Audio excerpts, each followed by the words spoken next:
இப்ப நமக்கு தமிழ்நாட்டுல நிறைய ஆறுகள் இருக்கு. கிட்டத்தட்ட ஒரு 30க்கும் மேற்பட்ட ஆறுகள் தமிழ்நாட்டுல இருக்கு மினிமம் எடுத்துக்கிட்டீங்கன்னா. ஆனா அதுல பல ஆறுகள் பாத்தீங்கன்னா மற்ற மாநிலங்களோட கனெக்ட் ஆயிதான் இருக்கு. ஒண்ணு பக்கத்துல இருக்கக்கூடிய ஆந்திரா அல்லது கர்நாடகா, அப்படி இல்லைன்னா கேரளா. இப்ப பாலாறு எடுத்துக்கோங்க, காவிரி எடுத்துக்கோங்க, முல்லை பெரியாறு எடுத்துக்கோங்க.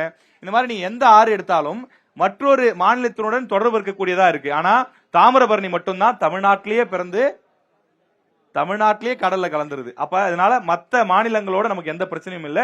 அது மட்டும் இல்லாமல் வருடம் முழுவதும் ஓடக்கூடிய ஒரு முக்கியமான நதியாக தாமிரபரணி இருக்கு. தாமிரபரணி ஆறு ஒரு முக்கியமான ரிவரா இருக்கு. உள்ளூர்லயே குண்டு சீக்கிர மாதிரி இருக்குல்ல.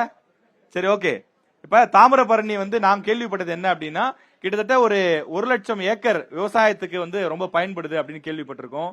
3 மாவட்டங்களுக்கு முக்கியமான ஒரு குடிநீரா இருக்கு. இங்க இருக்கக்கூடிய தூத்துக்குடியா இருக்கட்டும், தென்காசியா இருக்கட்டும், நெல்லையா இருக்கட்டும், இந்த 3 மாவட்டங்களுக்கும் பல பகுதிகளுக்கு குடிநீர் தேவையை பூர்த்தி செய்யக்கூடிய ஒரு தாமிரபரணி ஆறு முக்கியமான ஒரு ரிவரா இருக்கு அப்படின்னு சொல்றாங்க. தம்பி சொன்ன மாதிரி நிறைய பொல்யூட் ஆயிட்டு இருக்கு அப்படின்னு சொல்ற விஷயங்களும் இருக்கு. தாமிரபரணி ஏன் பொல்யூட் ஆகுது, எந்த இடத்துல பொல்யூட் ஆகுது, அந்த பொல்யூஷனை இல்ல அங்க இருக்கக்கூடிய அந்த மாசு அல்லது அங்க கலக்கக்கூடிய கழிவுகளை சுத்தப்படுத்தணும், அதை கிளீன் பண்ணணும் அப்படின்னா அதுக்கு நீங்க சொல்லக்கூடிய தீர்வு என்ன? கேர்ள்ஸ் டீம்ல ரெடியா இருக்கும். ஓகே, சொல்லுங்க. தாமிரபரணி ஆறு இப்ப எப்படி இருக்காங்க, போவீங்களா, சுத்தமா இருக்கா, இல்ல ஒருவேளை சுத்தமா இல்ல அப்படின்னா வரக்கூடிய அரசாங்கத்துக்கு என்ன கோரிக்கை வைக்கிறீங்க?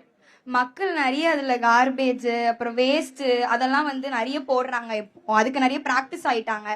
வேஸ்ட் எல்லாம் இருந்துச்சுன்னா அதை மொத்தமா வச்சு எரிக்கலாம். அந்த மாதிரி நிறைய விஷயம் பண்ணலாம். ரீசைக்கிள் அதெல்லாம் பண்ணாம மொத்தமா தூக்கி தண்ணியில போட்டா யாரு பாப்பானா அதுல போட்டுடுறாங்க. அதனால மக்களுக்கும் சரி, நிறைய இந்த போற அனிமல்ஸ் அதுக்கெல்லாம் ரொம்ப அது அஃபெக்ட் ஆகுது. அப்புறம் இன்னொன்னு நான் என்ன சொல்லணும்னு நினைச்சேன்னா, திருநெல்வேலி இந்த வெட்டு குத்து கொலை அதுலதான் நிறைய பேர் போனதா இப்ப இருக்கு. திருநெல்வேலினாலே திருநெல்வேலி ஐயோ அங்க போனாலே அருவா தூக்குவாங்களே அந்த மாதிரி பயப்படுறாங்க. சோ அதெல்லாம் காவல்துறை நல்ல அது அந்த மாதிரி நடத்துக்கிற ஆக்ஷன்லாம் நல்ல செயல், அவங்க நல்ல செயல் அதை இம்ப்ரூவ் பண்ணணும்.